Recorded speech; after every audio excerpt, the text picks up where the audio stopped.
Nagluto nga ng carbonara yung kapatid ko mga sis. Gumawa ng French toast at nag-Milo. After namin mag-breakfast, nag-prepare na rin at pumunta na nga ng church. So here's to another day in the life of 28-year-old public school teacher, small milk chaponer, wife, and a mom. And back with another mini vlog. Nung isang araw nga mga sis, inutusan ko nga yung kapatid ko magluto ng carbonara. At ayun, for the video nga si auntie ninyo, kaya isasama ko na nga sa vlog na ito. Sayang naman nga mga sister kasi for the vlog takeover nga si auntie ninyo, char. So una niya nga ginawa dyan mga sis ay nag-slice nga ng bawang at ng sibuyas. Actually mga sis, may pandikdik naman talaga kami ng bawang. Pero ewan ko ba dito sa kapatid ko, gusto ngang mag-slice pa, charis. And after nun mga sis, ayan magpapakulo na nga siya ng tubig para sa pasta. So habang nagpapakulo nga siya ng tubig mga sis, ayan sinabay niya na nga rin mag-gisa ng bawang at sibuyas dyan. Syempre para double time mga sis at hindi sayang sa oras, charis. So after nga lumabas ng aroma nitong bawang at sibuyas mga sis, ay sinod na nga ng kapatid ko yung tuna. Sa carbonara talaga mga sis, ito ang favorite namin. Tuna nga ang ginagamit. Hindi ko nga alam mga sis kapag bacon, ham, mga ganun ang nilalagay sa carbonara, hindi ko sila malasahan, char. Ang usual na ginagamit talaga namin sa carbonara mga sis ay all-purpose cream. Pero ngayon mga sis, meron na nga creamy carbonara ng Fiesta. I-check nga natin kung creamy talaga, char. Kayo mga sis, paano ba kayo nagluluto ng pasta? Kami kasi nilalagyan namin yan ng asin at ng konting oil. Naalala ko nga dati mga sis, nung unang nagluto ako ng pasta na pagalitan ako, charis. Dapat pala sobrang kulong-kulo talaga yung tubig bago mo ilagay yung pasta, o diba? Paano ba naman kasi mga sister, nagmamadali ata ako nun, charis. Parang high school nga ata ako nun mga sister, pero at least I've learned my lesson, char. So nung medyo kumukulo na ngayon mga sis, nag-add lang yung kapatid ko ng pepper at ng salt. Pero sa all-purpose cream nga mga sis, naglalagay pa ako ng konting sugar doon. Pero for me, parang mas bet ko nga yung all-purpose cream mga sis. Parang mas creamy nga siya, and nag-add pa nga ako ng evap doon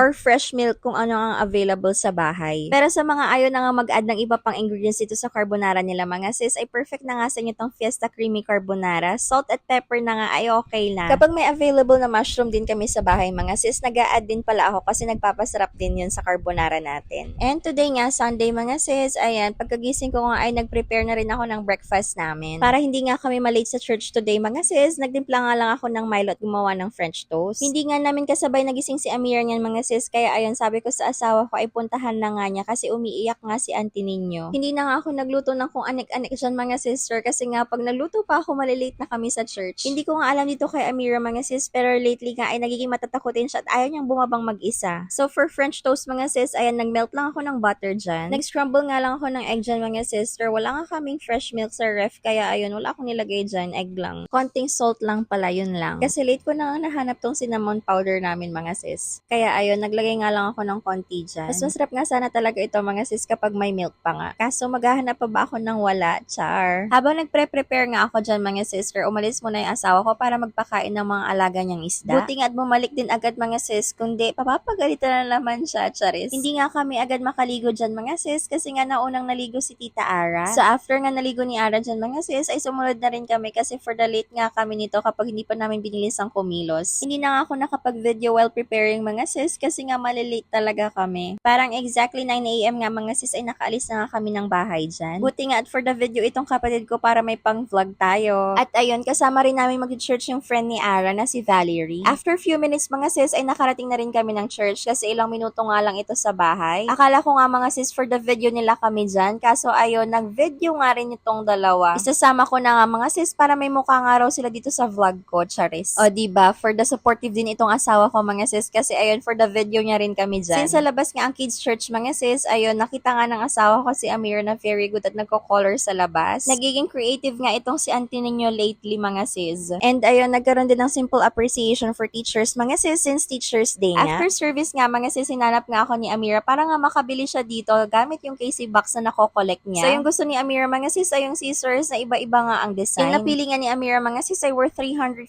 KC box. Ang KC box nga ni auntie ninyo ay 360 kaya ayan, may sukli pa nga siyang 10 KC box. Thank you so much guys for watching. Don't forget to share this video. Ayun lang, bye!